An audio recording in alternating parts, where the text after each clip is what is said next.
দেখো যে ছবি দেখা যাচ্ছে যে সজল ঘোষ তাকে বাড়ি থেকে নিয়ে যাওয়া হচ্ছে এবং তৃণমূলের কর্মী সমর্থক তারা কিন্তু কিছু দূর আগে পর্যন্ত পিছনে তারা করছিলেন এবং পুলিশ এখন তাকে কর্ডন করে সামনের দিকে নিয়ে যাচ্ছে। এখন দেখাচ্ছে তাকে কি থানার দিকে নিয়ে যাওয়া হচ্ছে। পিতামাতা হওয়া এখনো কি স্বপ্ন? অ্যাপোলো ফার্টিলিটির সাথে আপনার পিতামাতা হওয়ার স্বপ্ন পূরণ করুন। বিনামূল্যে পরামর্শের জন্য কল করুন 9953922843। কি এলাকা থেকে বার করে তাকে বাড়ি থেকে নিয়ে যাওয়া হচ্ছে। আমরা কিছুক্ষণ আগে দেখেছিলাম তিনি বাড়ি থেকে বেরিয়ে বন্ধের সমর্থনে দোকানপাট বন্ধ করার চেষ্টা করছিলেন। তিনি হাত জোড় করে বলছিলেন যাতে দোকানপাট আজকে বন্ধ করা হয়, কিন্তু তারপরে যেটা দেখা যায় যে তৃণমূল কর্মী সমর্থকদের সাথে তার গন্ডগোল। পুলিশ তাকে নিয়ে যাচ্ছে।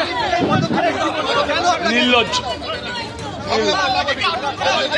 আপনাকে কি আটক করে নিয়ে যেতে চাইছে? আরে ভাই আপনার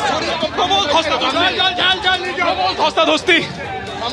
তার যারা কর্মী সমর্থকেরা রয়েছেন তারা বলছেন যে তাকে ছেড়ে দিতে, কিন্তু পুলিশ তাকে ছাড়তে নারাজ। দেখা যাচ্ছে পুলিশ একদিকে তাকে নিয়ে যাওয়ার চেষ্টা করছেন, অন্যদিকে তার যারা কর্মী সমর্থক তারা কিন্তু তাকে বাড়ির দিকে নিয়ে যাওয়ার চেষ্টা করছেন।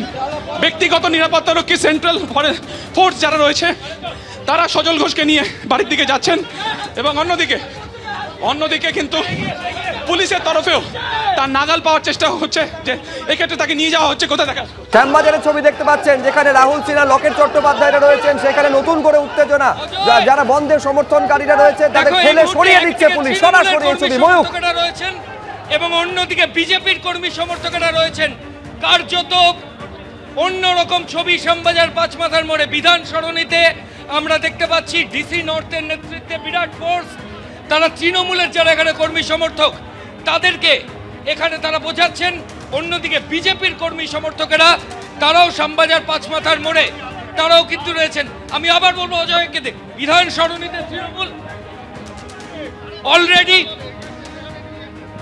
অলরেডি যারা তৃণমূলের তরফ থেকে এসেছেন।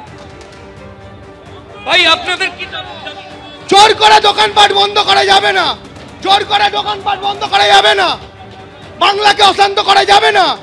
যে দোষী তার সাজা হোক। বললে আপনারা এখানে বেআইনি কিছু করলে ওরা অ্যারেস্ট করে নেবে। কিসের বেআইনি কি করবে? মমতা বন্দ্যোপাধ্যায় যখন সেদিনকে রাইটার্স বিল্ডিং অভিযান করেছিল সেই সময় তখন কি বেআইনি হয়নি?